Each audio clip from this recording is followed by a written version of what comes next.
حقوق العباد کا سب سے بڑا راز۔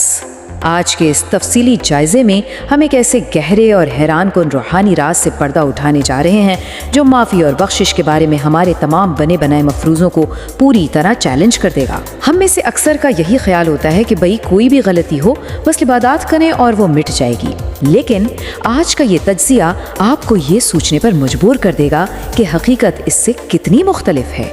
ذرا ایک لمحے کے لیے تصور کریں، ایک ایسی سنگین خطا، ایک ایسی غلطی جس کے بعد اگر کوئی شخص 1000 حج بھی کر لے یا فرض کریں 10,000 مرتبہ بھی گڑ گڑا کر توبہ کر لے تو بھی وہ گناہ خود بخود معاف نہیں ہوتا۔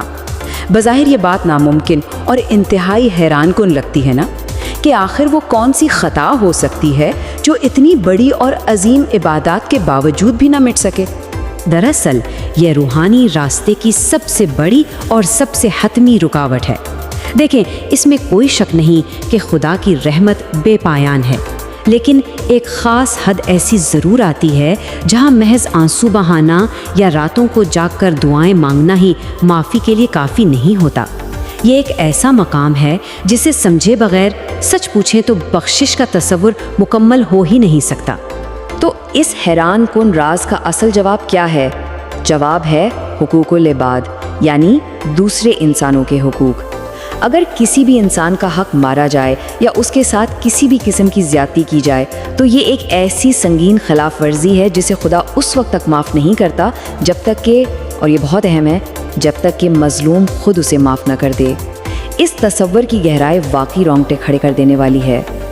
آئیے اسے ایک موازنے سے سمجھتے ہیں۔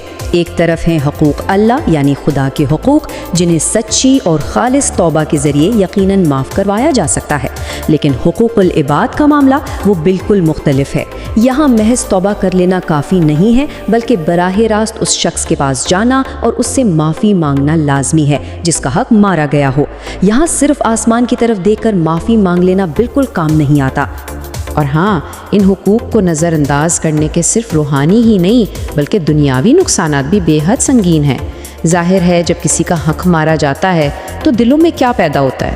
غصہ اور دشمنی، رشتے تباہ ہو جاتے ہیں، پورے معاشرے کا سکون برباد ہو کر رہ جاتا ہے، کرپشن، دھوکہ دہی، بد اعتمادی پھیلتی ہے۔ تو در حقیقت یہ صرف ایک انفرادی نقصان نہیں ہے، یہ تو پورے معاشرتی تانے بانے کی مکمل تباہی ہے۔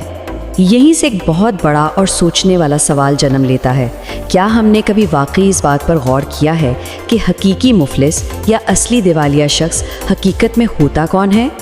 یہ وہ سوال ہے جو مفلسی کے ہمارے عام دنیاوی تصور کو، یعنی محض پیسے نہ ہونے کو مکمل طور پر بدل دیتا ہے اور ہمیں ایک لرزا دینے والی حقیقت کی طرف لے جاتا ہے۔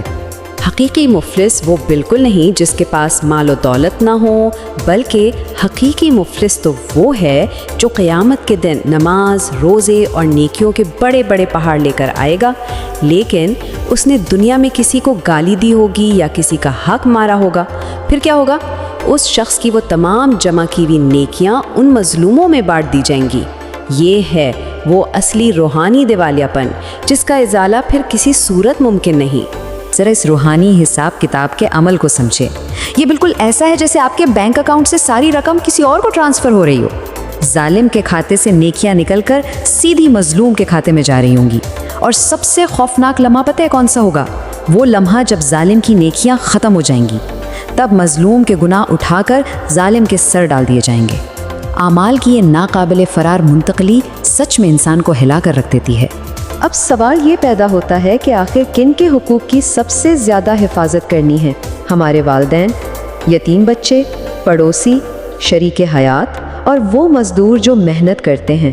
ہماری روزمرہ زندگی، خاندانی معاملات اور کاروباری رشتوں میں ان طبقات کے ساتھ انصاف اور ایمانداری کو قائم رکھنا سب سے اولین ترجیح ہونی چاہیے۔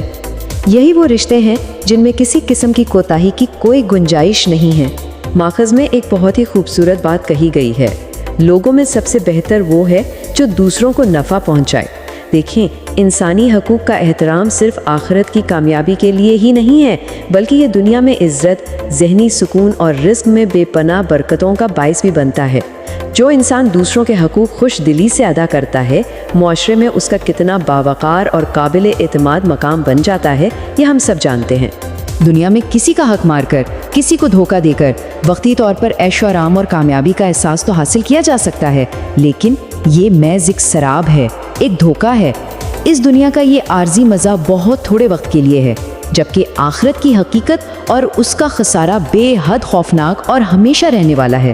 دراصل یہ ایک ایسا گھاٹے کا سودا ہے جس میں انسان کا سب کچھ لک سکتا ہے۔ اور بالکل یہی وجہ ہے کہ ایک انتہائی سخت تنبیہ کی گئی ہے۔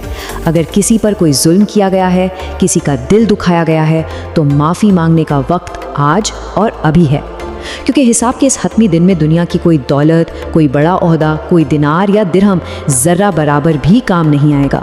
وہاں صرف اور صرف اعمال کی کرنسی ہی چلے گی۔ تو پھر اصلاح کا عملی راستہ کیا ہے؟ اس کے 4 بالکل واضح قدم ہیں۔ پہلا، جو ناانصافی یا ظلم ہو رہا ہے اسے فوراً روک دیا جائے۔ دوسرا، غصب کیا گیا حق یا مال فوراً واپس لوٹایا جائے۔ تیسرا، مظلوم کے پاس جا کر اس سے براہ راست معافی مانگی جائے۔ اور چوتھا، اللہ کے حضور سچے دل سے توبہ کی جائے۔ بس یہی وہ واحد اور مستند راستہ ہے جس سے ہم اپنا روحانی کھاتا صاف کر سکتے ہیں۔ ان تمام شواہد اور حقائق پر غور کرنے کے بعد آخر میں ایک نہایت گہرا سوال باقی رہ جاتا ہے۔ آج اس سے پہلے کہ بہت دیر ہو جائے، ہمیں کس شخص سے معافی مانگنے کی ضرورت ہے؟ ذرا سوچئے، یہ وہ سوال ہے جو ہم سب کو آج ہی اپنے اعمال کا جائزہ لینے اور فوری طور پر اپنی اصلاح کرنے پر مجبور کرتا ہے، تاکہ کل کی پشیمانی سے بچا جا سکے۔